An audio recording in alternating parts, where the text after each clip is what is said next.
Hello guys, আসসালামু আলাইকুম। কেমন আছেন সবাই? আশা করি সবাই ভালো আছেন। গাইস, আমি অনেক দিন ধরে শালিক পাখির বাচ্চা খুঁজতেছি, কিন্তু পাইতেছিলাম না। কিন্তু আজকে আমি একটা শালিক পাখির বাচ্চা পেয়েছি। এবং গাইস, আমি এই শালিক পাখিটাকে কিভাবে পেলাম সব কিছু আমি বলবো বিস্তারিত এই ভিডিওতে। সবাই ভিডিওটি সম্পূর্ণ দেখবা, কেউ টেনে টেনে কেউ দেখবা না। গাইস, তোমরা যারা আমার এমডি ইউসুফ শেখ 02 চ্যানেলটি সাবস্ক্রাইব করো নাই, যে সকল বন্ধুরা, তোমাদের বলি বন্ধুরা, তোমরা এখনই আমার চ্যানেলটা সাবস্ক্রাইব করে পাশে থাকো। পাশে থাকা বেল বাটনটি অল করে দাও। আমি ভিডিও ছাড়ার সাথে সাথে আপনার পরে নোটিফিকেশন চলে আসবে। বন্ধুরা, এই শালিক পাখিটাকে আমি কিভাবে পেয়েছি বন্ধুরা, আজকে আমি আমার শ্বশুর বাড়ি গিয়েছিলাম দিঘির যান ডিবের পানি আনতে। তারপরে ভাবলাম যে শাশুড়ি আমার সাথে একটু দেখা করে যাই। তার সাথে দেখা করতে গিয়েছি, সে এই পাখিটা পেয়েছে। সেই পাখিটা কিভাবে পেয়েছে বন্ধুরা, সে তার মুরগির বাচ্চা ঘর থেকে বের হয়ে গেছে দিনে, সারাদিন বাড়িতে আসে নাই, সন্ধ্যা হয়ে গেছে। সন্ধ্যার পরে খুঁজতে গেছে মুরগির বাচ্চাগুলো গেল কই। খুঁজতেছে, হঠাৎ করে দেখে বাগানের ভিতরে শালিক পাখির আওয়াজ হচ্ছে, বাচ্চার কেঁচর মেচর আওয়াজ হচ্ছে।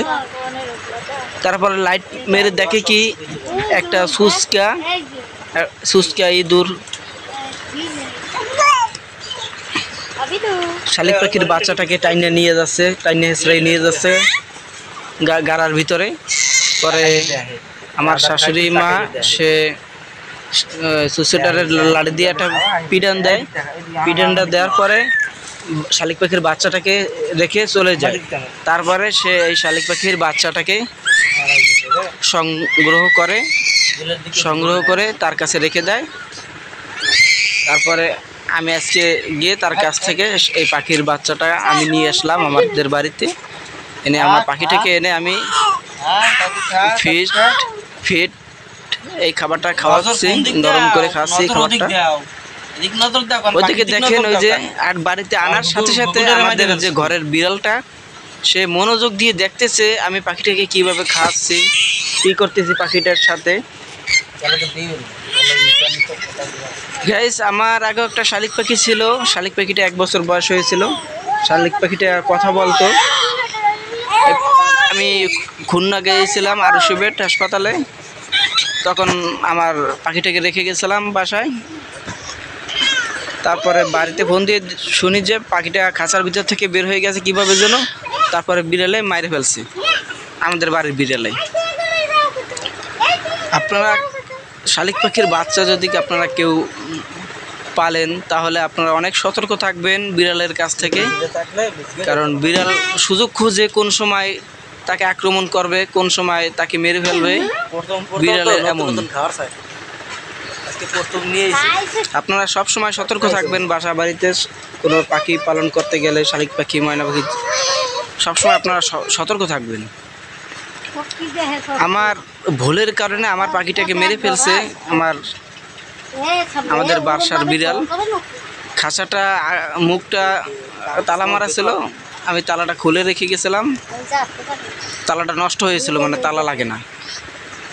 দেখেন কীরকম করে, একটু দেখেন দেখেন দেখেন বিড়ালটা শালিক পাখির বাচ্চাটাকে দেখে কীরকম করতেছে, মানে মনে হয় এখনই পাখির বাচ্চাটা ধরবে, এখনই ধরবে। দেখেন কীরকম করে, একটু দেখেন। সবসময় আপনারা সাবধানে রাখবেন শালিক পাখির বাচ্চাগুলোকে। আব্বু বসো বসো বসো বাবা। ওই দেখো বিড়াল, ওই দেখো বিড়াল, দেখো বিড়াল হওয়ার কি, দেখো একটু দেখো, দেখছো আমাদের পাখিটার সাথে কি করে। এখনই ওটা ধরা চাইতেছে। বন্ধুরা সবাই চ্যানেলটা সাবস্ক্রাইব করে দেবেন এবং পাশে থাকবেন। দেখছেন বিড়ালটাকে ধাবর দিচ্ছে তারপর চলে গেছে।